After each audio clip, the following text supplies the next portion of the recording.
Excuse me, baby. Okay, we're back. Well, Luna's I'm in my back. way. Where'd Lisa go? Oh, there's Luna was blocking my access. ad lib there. Like we don't do that for the entire show. So anyway, this is episode 2, and yes, we were filming all night and then wearing the same clothes as yesterday. No, we just happened to be like doing the back-to-back shows. So fascinating, I know. So first, like we never even did get to the topic, right? So that's typical. Yeah. So said something about Mike or animals, and I used that instead of who. Well, never do that, okay? I like Lisa caught it, right? So I always try to use who. I mean, I try to use who anyway with humans. We're just also, in the habit, it's a language, a habit. But it's just, it's especially important, I think, to say who with animals because, they're already getting treated like second-class citizens, and I want the language. Maybe they're getting treated like 20th-class citizens or something. Right, or non-citizens or something, and things, Objects. right? Commodities, disposable, more or less, depending on the species. And so anyway, who is the correct word to, refer to sentient individuals? And can I plug here? There's a book by Joan Dunnier called Animal Equality. Brilliant book that goes in depth about how our language is designed to keep everyone who isn't human down. And I know this is a topic that you've investigated a lot, and so we'll get back to it big time. But if you find yourself saying, that instead of who. Did I say Irene? Her name is Joan. No, you said Joan. Okay, good. Or whatever it might be. The language you use it can be descriptive and prescriptive, right? So it can affect how we think as well as reflect everything. So anyway, that's like our errata from the last episode. And now we're going to shake it off. Yeah, that's what dogs do. They shake it off. That's right. That's and right. I go on, and I want to. Right. I'm enjoying a nice. Oh yeah, go ahead. Good. I'm enjoying a nice Blue Moon. It's a nice vegan beer with a slice of orange in it, just like a professional.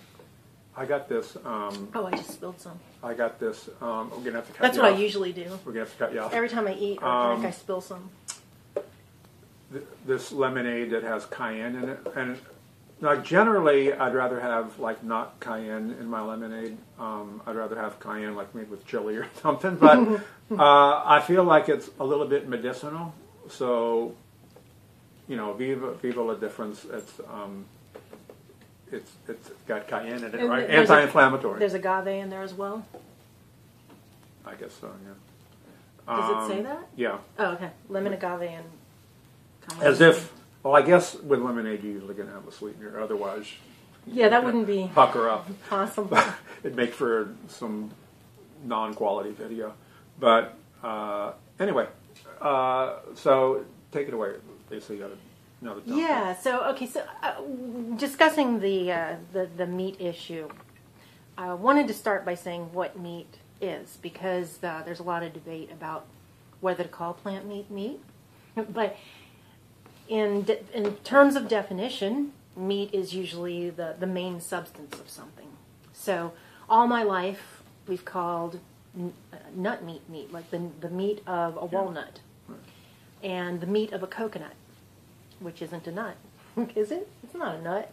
I don't know what it is. Good though. And so there's only when you put this emotional aspect on it where non-vegans are feeling challenged, and especially the industries that exploit other animals are feeling challenged, that all of a sudden there's an issue with calling something meat.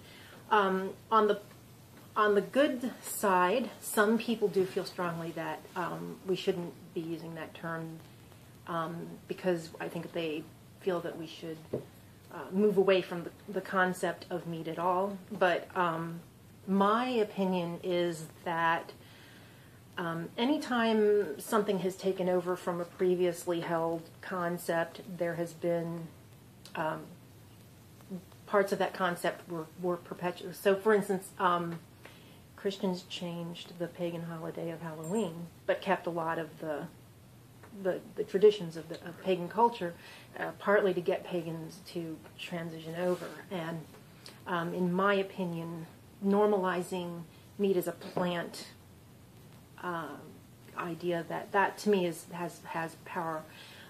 So the different kinds of meats, we've got our wheat meat and legume meat, and we've got the what I call convenience meats, like Gardein, tofurkey, field roast, and then we've got what some people are calling clean meat, and I call cultured meat. Now we were calling it lab meat. Right. So let me tell you if this is kind of correct. We want to, and I think I totally agree with this, we want to divorce the word meat from having people think it has to be animal-based. Yes. Yeah. It's really, I think of it as a culinary term, and we're used to it coming from this one source, but it doesn't have to be from that source. And in theory, it never really had to be from that source, but it's probably more, 100 years ago, we didn't have the technology we have now, so, but some of these, like seitan, that goes back, centuries, right? So. Yeah, I don't know how far back, but, yeah. Yeah, and tofu products. Right. Yeah.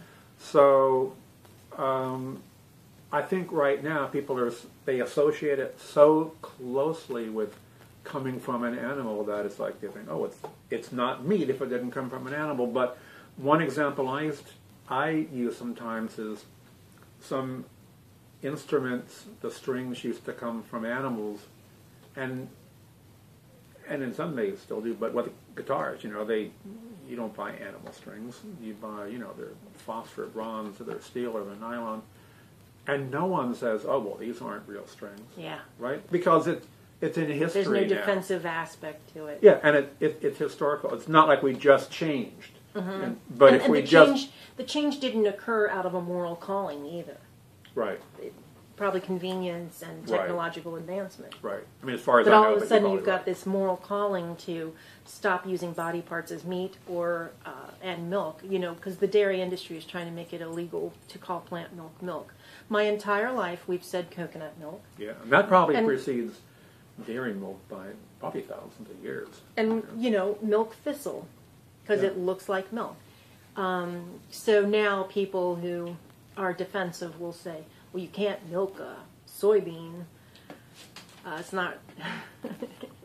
But they're confusing... Never was the point when it wasn't a moral aspect. Yeah, they're confusing the culinary role of something you put on your cereal, again, with a source or a process. And the other, I would love it if the plant milk industry came up with an even better term, but